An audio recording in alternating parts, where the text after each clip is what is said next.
Jésus-Christ. Sa grâce et sa paix soient avec vous. Si, comme le dit très justement le Coran, la Bible est la parole de Dieu, et si, comme le dit encore très justement le Coran, la parole de Dieu ne peut pas être falsifiée, alors les musulmans sont trompés lorsqu'ils croient que la Bible a été falsifiée. Bien sûr, les musulmans ne se demandent pas quand et par qui la Bible aurait été falsifiée. Et ils n'apportent évidemment pas l'original de la Bible qu'ils auraient donc dû, eux, garder pour prouver par comparaison la falsification qu'ils prétendent dénoncer.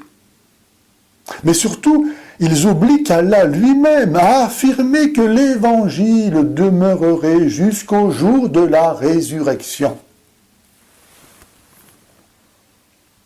Osez dire que la parole de Dieu a été falsifiée.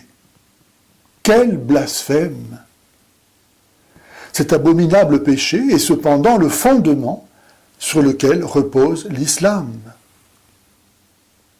Il lui sert à justifier son existence. Car si la Bible n'avait pas été falsifiée, l'islam n'aurait pas non plus de raison d'exister. Et pour bien cacher son origine mensongère et donc démoniaque, tout en éliminant le christianisme qu'il jalouse et veut remplacer, l'islam se présente sous le blanc manteau du justicier redresseur de tort, venant accuser les chrétiens de son propre péché de falsification. Chef-d'œuvre d'imposture.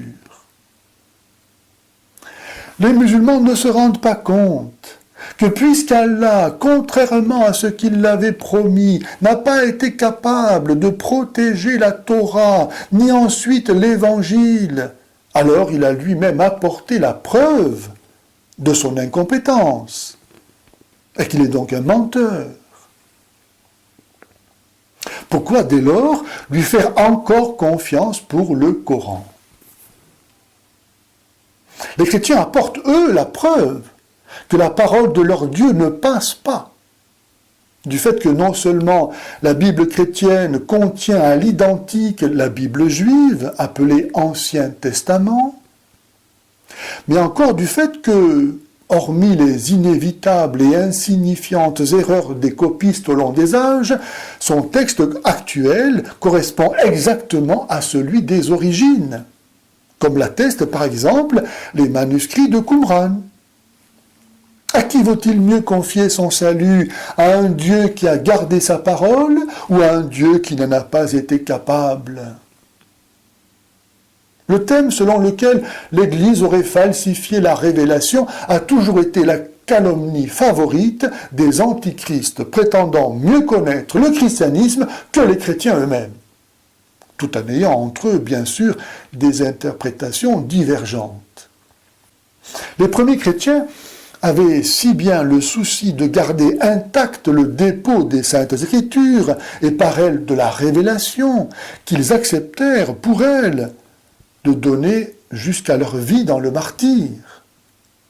Avec saint Paul, il disait « Nous ne nous conduisons pas avec astuce et nous ne falsifions pas la parole de Dieu, mais en manifestant franchement la vérité, nous nous recommandons à la conscience de tout homme devant Dieu.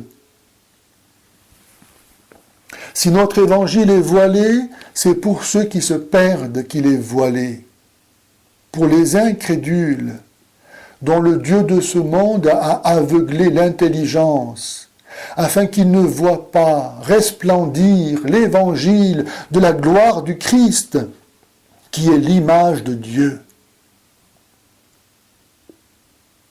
Bref, qui peut venir après le Christ, sinon l'Antichrist?